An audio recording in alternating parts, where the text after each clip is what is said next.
देखिए, तो फिर आप लोग जैसा कि क्लास 9th में पढ़े थे कि एक चर राशि में रैखिक समीकरण। रैखिक समीकरण क्या होता है? जिसमें चर राशि का घात केवल एक हो। ठीक। अब एक चर राशि में रैखिक समीकरण क्या होता है? जैसे कोई भी समीकरण हुआ, इसमें केवल केवल एक ही चर राशि हो, या तो केवल x हो, क्या या तो केवल y हो। और फिर उसी के साथ ये भी आप लोग पढ़ रहे हैं कि दो चर राशि में रैखिक समीकरण। दो चर राशि रैखिक समीकरण में क्या होता है कि इसमें दो चर राशि होते हैं, या तो एक्स वाई होगा या तो वाई जेड होगा। दो चर राशि रहेंगे, और रैखिक समीकरण का मतलब इनका घात केवल एक रहेगा। ठीक है, एक से ज़्यादा नहीं हो सकता है। तो आप लोग ये पढ़ रहे हैं दो चर राशि में रैखिक समीकरण, जो कि आपका तीसरा चैप्टर है मैथ का। बहुत ही इम्पोर्टेंट चैप्टर है ये। तो रैखिक समीकरण कैसे बनता है, मैं रैखिक समीकरण का एक उदाहरण बताता हूँ, और ये आपके बुक का क्वेश्चन है। चैप्टर नंबर 3.5 का है पहला क्वेश्चन। आफ्ताब अपनी पुत्री से कहता है कि 7 वर्ष पूर्व मैं तुम्हारी आयु का 7 गुना था। ठीक है, आफ्ताब अपनी पुत्री से कहता है कि 7 वर्ष पूर्व मैं तुम्हारी आयु का 7 गुना था, 3 वर्ष बाद तुम्हारी आयु का 3 गुना हो जाऊंगा। 3 वर्ष बाद तुम्हारी आयु का 3 गुना हो जाऊंगा।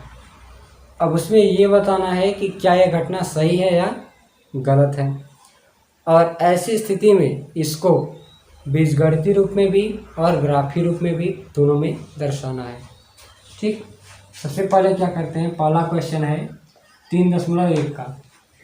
माना आफ्ताब की आयु,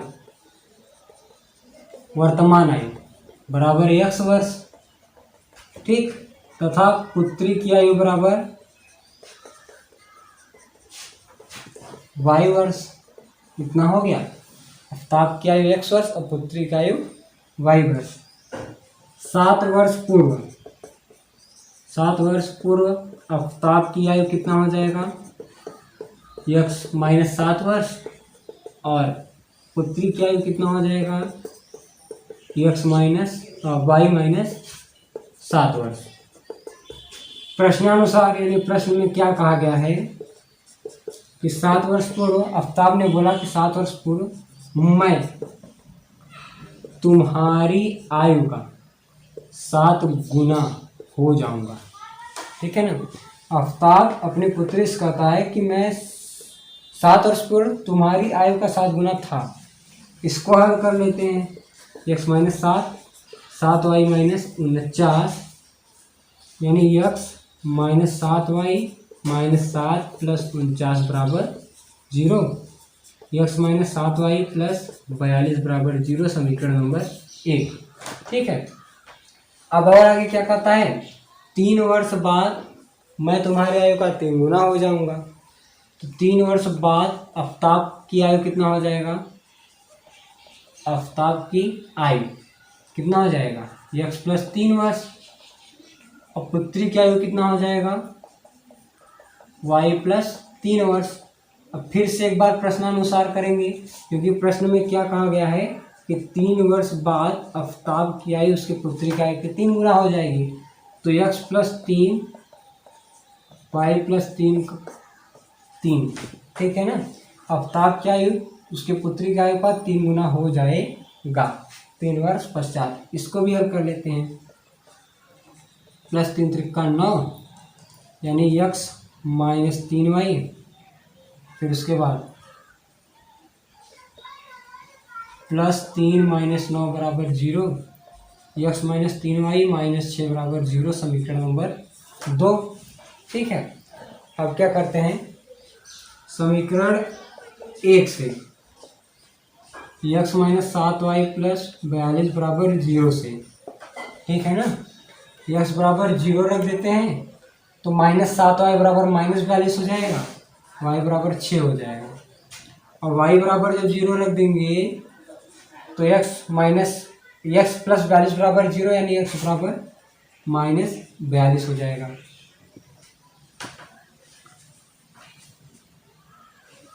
अब इसी प्रकार समीकरण 2 से कितना हो जाएगा, यहाँ से x बराबर 0 रखते हैं तो -3y बराबर +6, यानी y बराबर -2 हो जाएगा। और जब y बराबर 0 रख देते हैं, y बराबर 0 रखने पर x बराबर 6 हो जाएगा। तो दो बिंदु प्राप्त होते हैं। यहाँ पर कौन सा 0, 6 ए बिंदु, -42 0 बी बिंदु, ठीक है, और 0 -2 सी बिंदु, 6 0 डी बिंदु, ये 4 बिंदु प्राप्त होते हैं। अब इनको हल कर लेते हैं। हल करने पर इन दोनों समीकरणों को हल करने पर अगर x और y का वैल्यू आ जा रहा है तब तो कथन सही है, अन्यथा गलत है।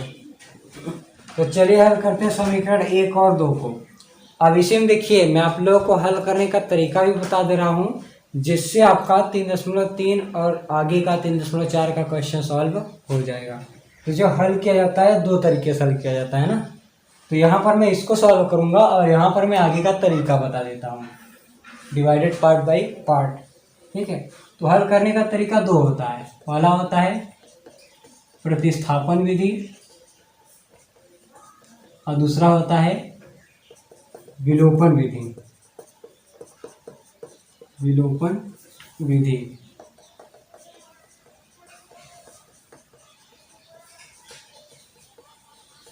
ठीक है। तो इसको हम प्रतिस्थापन विधि से हल कर लेते हैं। पहला समीकरण हमारा क्या है? पहला समीकरण है x - 7y + 42 बराबर 0। चलिए प्रतिस्थापन विधि लगाते हैं। दूसरा समीकरण है x - 3y - 6 बराबर 0। यहाँ पर देखिए, या तो y का गुणांक या तो x का गुणांक, दोनों समीकरणों में अगर बराबर है तो ठीक है, और अगर नहीं बराबर है तो कर लेंगे, चाहे गुणा करके चाहे भाग करके। इतना हो गया। यहाँ पर बराबर है तो घटा दे रहे हैं, चिन्ह क्या हो जाएगा, बदल जाएगा, ये दोनों कट जाएगा।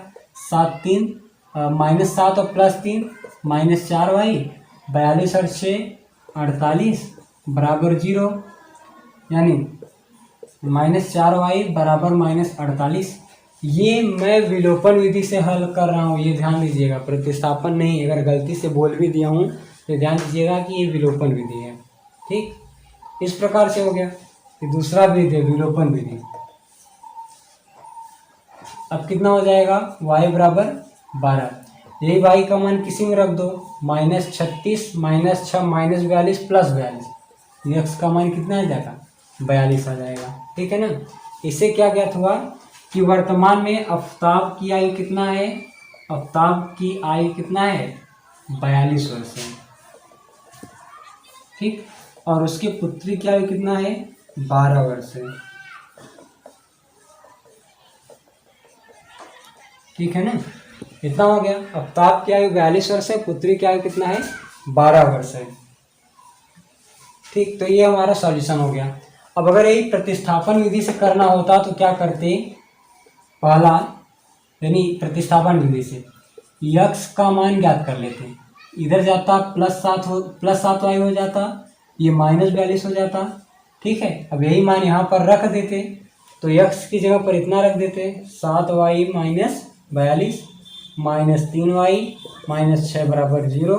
7 में से 3 घटेगा 4y, 42 6 48, -48 उस तरफ जाएगा +48, y का मान 12, यही y का मान इसमें ला करके रख दो।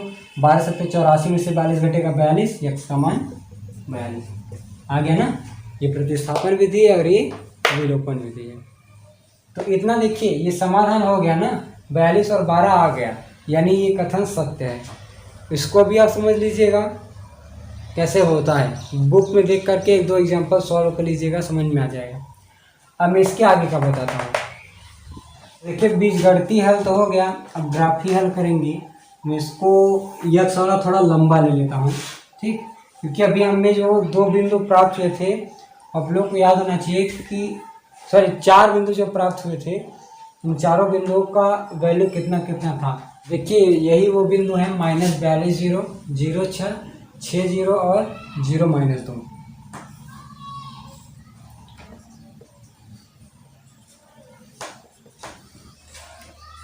ठीक है। इस प्रकार से बन गया। अब हम क्या करते हैं, इसमें इन बिंदुओं को हम पहले पॉइंटिंग करते हैं। तो पहला क्या हो जाएगा 0 6, 0 1 2 3 4 5 6, 0 और 6 में बहुत छोटा छोटा पॉइंटिंग कर रहा हूँ। ठीक, ये हमारा कौन सा है, CD है, ये AB है, ABCD। ठीक है, या फिर कोई भी वैल्यू रख सकते हो, कोई दिक्कत नहीं है, नाम कोई भी बदल सकता है, कोई दिक्कत नहीं है। D 0 6 और -42 0, तो कितना हमारा 6 है। इसी साइज का नाप लेते हैं हम, 1 2 3 4 5 6 7, 6 7 42 हो गया। यहाँ पर जो बिंदु होगा -42 0 बिंदु C है। अब इन दोनों को मिला देते हैं। देखिए थोड़ा सा हमारा रेखा टेढ़ा हो गया है, आप लोग सीधा बनाइएगा। ठीक, फिर इसके बाद 0 -2 है, -1 -2 और 0 6 है, और 6 0 6 0, 1 2 3 4 5 6। ठीक, यहाँ पर ये पॉइंटिंग कर रहा है ना। ठीक है, तो ये दोनों रेखाएं हैं, ये दूसरी रेखा है, ये पहली रेखा है। ठीक, अब ये दोनों जहाँ पर पॉइंटिंग कर रहे हैं, यहाँ पर कौन सा बिंदु होगा जो भी हमने हल किया है। हल करें क्या आया है, 42 और 12 आया है ना, वही है। तो ये है हमारा ग्राफी रूप। आपको इसी प्रकार से फिगर बना देना है और ऊपर लिख दीजिएगा ग्राफी रूप, और उस प्रकार से सॉल्व करना है। ठीक है, जो हमने यहाँ पर आपको बताया है प्रतिस्थापन विधि और विलोपन विधि, जैसे हमने बताया वैसे ही हल होता है। आप बुक में एग्जांपल्स देख करके सॉल्व कर लीजिए, और बीच में जो दिया गया है कि गुणांकों के बीच जो रिलेशन होता है उससे परिमित हल, अपरिमित हल, अनेक हल, अद्वितीय हल, ये सब पढ़ लीजिएगा। अगले वीडियो में आप लोगों को जो भी प्रश्न नहीं आ रहे हैं उनको बता दिया जाएगा। आज के लिए बस इतना ही, धन्यवाद।